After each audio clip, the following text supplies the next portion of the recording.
Só existe um problema filosófico realmente sério, é o suicídio.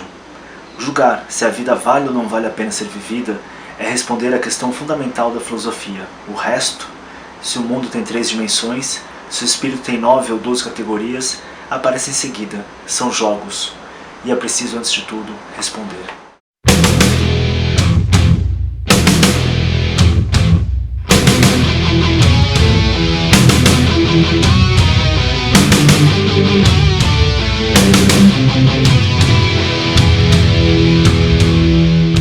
Para cada suicida que consegue, existem pelo menos 20 que tentaram. Dizem muito que o suicida, ele quer só chamar atenção, na verdade ele não quer fazer isso mesmo, tudo. Se for para chamar atenção, então dê atenção. Antes de mais nada, conviver com isso diariamente, para quem entende do problema, é uma batalha, é difícil. Talvez a coisa mais fundamental seja entender que nós temos amigos que estão ao nosso lado, uma rede que protege, mesmo que a gente não queira enxergar, mesmo que a gente ache que ela não esteja lá. E eu queria indicar algumas coisas para vocês e que eu acho que podem ajudar. Um dos primeiros autores que eu indicaria nessa busca é um dos mais importantes dos psicólogos da história, que é o Viktor Frankl. O Viktor Frankl é muito conhecido, tem um livrinho que se chama Em Busca de Sentido, que é esse aqui. Se você for numa livraria ruim, ele vai estar em autoajuda. Se for numa livraria boa, ele vai estar em psicologia. Ele é dividido em basicamente 2 partes. O Frankl, que era judeu, ele foi preso, e a primeira parte é essa experiência dele nos campos de concentração. E ele vai percebendo o que motivava aqueles prisioneiros, quais sobreviviam mais tempo, quais não sobreviviam, por que as razões e como cada um, naquele horror pleno, encontrava sentido ou não para a sua vida. E a segunda parte do livro são os conceitos fundamentais da logoterapia. O outro livro dele é esse aqui, O Sofrimento de uma Vida Sem Sentido, que acabou de ser publicado pela Realizações, com tradução do meu amigo Carleno Bocarro. E é uma série de pequenos textos do Frankl sobre a logoterapia, sobre psiquiatria, o sentido do sofrimento.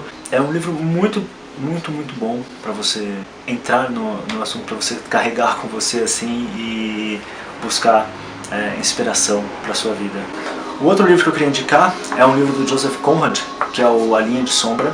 O Conrad é muito reconhecido pelo seu livro Coração das Trevas, mas esse aqui, A Linha de Sombra, é um livro que foi apresentado quando eu fiz um curso sobre a literatura e a política com o João Pereira Coutinho, que foi organizado pelo Martim Vasquez. E ele conta a história de um jovem capitão de um navio que assume a sua primeira viagem, e no meio dessa viagem a embarcação sofre vários problemas, desde tempestades até febres e tudo, e é a transição desse jovem capitão, a iniciação desse capitão com os problemas da vida. Eu sempre indicava esse livro para as pessoas lerem, porque ele é um livro que mostra que, por mais que a gente esteja bem preparado para a vida, a gente tem que ter algo a mais para poder suportar as tempestades e os furacões. E esse algo mais, muitas vezes, é uma resiliência, é coragem, é uma coragem de, às vezes, não fazer nada e deixar a tempestade, deixar suas marcas em nós. Eu recomendo ler esse livrinho aqui, que chama Esculpir em Argila, que é do meu amigo Gabriel Ferreira da Silva. Ele clareia o pensamento do Camus pra gente, assim, é um livro muito bom, tanto como uma introdução ao pensamento do Camus, quanto um arremate à obra do Camus. Porque o Camus, ele discute muito o suicídio, mas às vezes a gente pode não saber mais ou menos para que lado o Camus está indo. Então, esse livro do Gabriel é muito interessante para vocês. Um outro autor que é mais recente no meu Olimpo de grandes autores é o Ernest Becker, o livro A Negação da Morte. Um livro muito forte, ele realmente cava esses problemas e ele tenta chegar ao fundo deles. O Decálogo, do Kieslowski, o autor da Trilogia das Cores, o autor polonês. Esse aqui é uma série que ele desenvolveu para uma TV polonesa em 88, baseado nos 10 Mandamentos.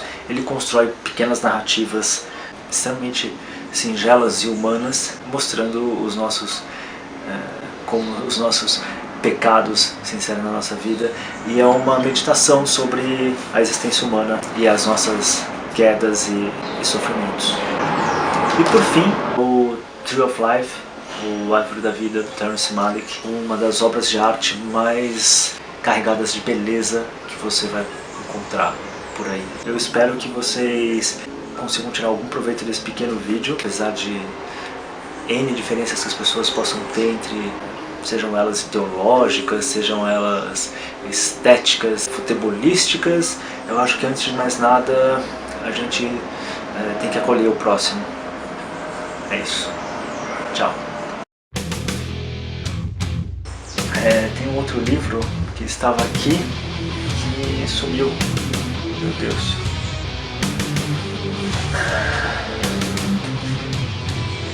Ai, gente.